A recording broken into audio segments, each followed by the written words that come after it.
পেঁপে দিয়ে তরকারি রান্না করলে যে এত স্বাদ হয় আমার আগে ছিল না। এই রেসিপিটি যদি একদিন বাসায় ফলো করেন তাহলে কিন্তু আপনারাও পেঁপের তরকারি খাওয়ার ফ্যান হয়ে যাবেন। আর পেঁপের তরকারি কিন্তু এমনিতে অনেক হেলদি, আর পেঁপে তো জানেনই স্বাস্থ্যের জন্য অনেক উপকার। পেঁপের তরকারির জন্য এখানে আমি পেঁপেকে গুটি গুটি করে কেটে নিয়েছি, সাথে একটা আলুও দিয়েছি। তারপর প্যানের মধ্যে তেল দিয়ে প্রথমে পেঁপে আর আলুগুলাকে ভালো করে একটু ভেজে নরম করে নিয়েছি। নরম হয়ে গেলে পেঁপেগুলো উঠিয়ে রেখেছি। আবার সেম প্যানটার মধ্যেই আমি এখানে পেঁয়াজ কুচি, রসুন কুচি আর কিছু আস্ত কাঁচামরিচ দিয়ে ভেজে নিচ্ছি। যখন একটু ভাজা ভাজা হয়ে যাবে এখানে আমি কিছু চিংড়ি মাছ দিয়ে দিচ্ছি। আমার মাছগুলো একটু বড় বড় সাইজের ছিল তাই আমি কেটে দিচ্ছি।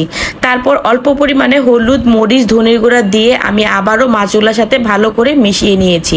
মাছগুলো যখন একটু কষানো হয়ে গিয়েছে এই পর্যায়ে আমি পেঁপেগুলো দিয়ে দিচ্ছি। পেঁপেগুলোর সাথে আবারও ভালো করে একটু কষিয়ে নিয়ে আমি এখানে পরিমাণ মতো পানি দিয়ে দিচ্ছি। পানিটা কিন্তু বেশি দেওয়ার দরকার নেই, যেহেতু আমি ঝোলটা গায়ে গায়ে রাখবো আর পেঁপেগুলো আগে থেকে হালকা সিদ্ধ হয়ে আছে। এখন আমি পরিমাণ মতো ঝোল অনুযায়ী পেঁপের তরকারিটা নামিয়ে নিব। শেষে দিয়ে আমি এখানে কাঁচামরিচ, ধনিয়া পাতা দিয়ে দিব।